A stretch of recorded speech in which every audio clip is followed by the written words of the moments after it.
అల్ల పచ్చడి తయారీ విధానం. సాయిగుళ్ళు అండి.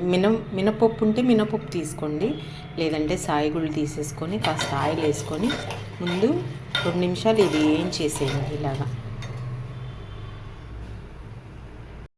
కొంచెం ధనియాలు కూడా వేసేయండి. 2 నిమిషాలు సాయిగుళ్ళు వేగినాక కొంచెం ధనియాలు కూడా వేసేయండి. కొలతలంటూ ఏమీ ఉండవండి, మన ఇష్టం. కొలత అంటే ఉంటుంది, నేనైతే కొలతలతో ఏం చేయనండి. మనకి ఇంట్లోకి సరిపడా ఎన్నాళ్ళకి చేసుకోవాలి ఏంటనేది, ఇంత అల్లము వేస్తే ఎన్ని వేసుకోవాలనేది మనకు వంట చేసే వాళ్ళకి ఐడియా ఉంటుంది కదండి.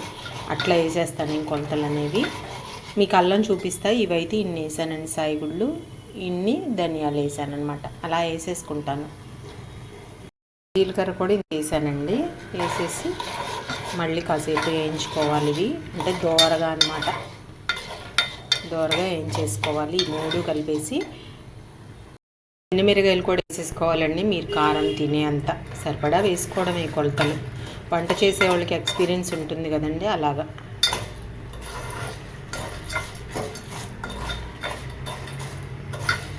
ఇలా ఈ కాసేపు వేయించుకోవాలండి. అల్లం చిక్కు తీసి కడిగేసి చింతపండు కూడా శుభ్రంగా కడుక్కోండి. చింతపండు నిండా ఎప్పుడైనా వేసుకుంటుంది బాగా. కొన్ని తుక్కుంటాయి, ఒక్కోసారి బొద్దింకలు కూడా ఉంటాయి. చింతపండు పచ్చళ్ళకి మాత్రం శుభ్రం కడుక్కొనే వేసుకోండి.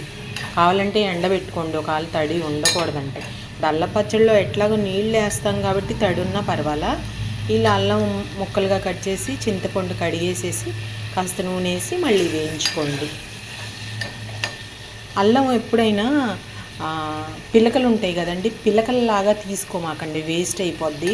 అవి చెక్కు తీసేటప్పుడు మనకి ఆ చిన్న పిలకలు రావు, చెక్కుతో మనం వాడలేము. బారుగా ఉండేటట్టు ఎప్పుడైనా అల్లాన్ని ఎంచుకోండి, జాగ్రత్తగా ఎంచుకునేటప్పుడే. అండి తాలింపుకి కరివేపాకు, పోపు దినుసులు, పచ్చెనపప్పు, సాయిగుళ్ళు, ఎండుమిర్చి, ఆవాలు, జీలకర్ర,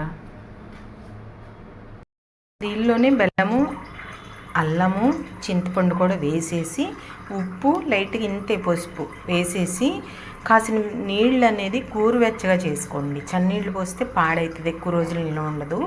కొంచెం గోరువెచ్చగా చేసుకొని నీళ్లు పోస్తా మిక్సీ వేసుకోండి. ఫస్ట్ వేసాం కదా, ఏవైతే ఉన్నాయో సాయిగుళ్ళు, జీలకర్ర, ధనియాలు అవి ఏం చేసినాయని దీనిలోకి మిక్సీ పట్టేద్దాం.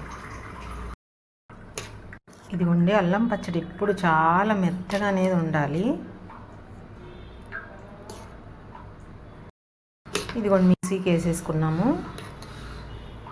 తాలింపు కండి ఎల్లుల్లిపాయి, ఎండుమిర్చి, సాయిగుళ్ళు, పచ్చెనపప్పు, ఆవాలు, జీలకర్ర, కరివేపాకు. ఇదిగోండి తాలింపు రెడీ అయిపోయింది.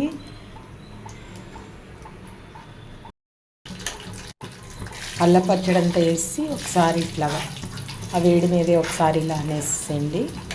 ఇంకంతే, రెడీ అయిపోయింది అల్లం పచ్చడి.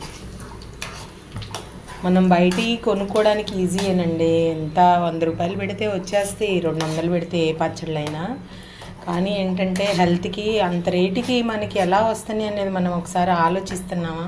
మనం ఇంత ఖరీదులు పెట్టుకొని వస్తువుల్ని తీసుకొచ్చి ఇంత చాకరీ ఇంత శుభ్రం చేస్తే ఒక పచ్చడి తయారవుతుంది. మనం ఈజీగా 100 రూపాయలు పెట్టి కొనుక్కొచ్చుకుంటున్నాం అంటే దానిలో క్వాలిటీ ఎంత ఉంది అనేది మనం ఆలోచించుకోవాలి. ఇంట్లో ఉండేవాళ్ళు అయితే మ్యాక్సిమం ఇలా పచ్చళ్ళు అయితే పట్టుకోండి. కొంచెం అన్నా నెలకు సరిపడా పట్టేసుకోండి, 2 నెలలకు సరిపడా సరిపోతుంది కదా మనకి. ఫ్రిడ్జ్లో పెట్టేసుకుంటే కొంచెం తీసి వేసేసుకోవచ్చు. ఆల్మోస్ట్ అందరు పట్టుకుంటున్నారులేండి, పట్టుకోని వాళ్ళకి. ఓకేనండి,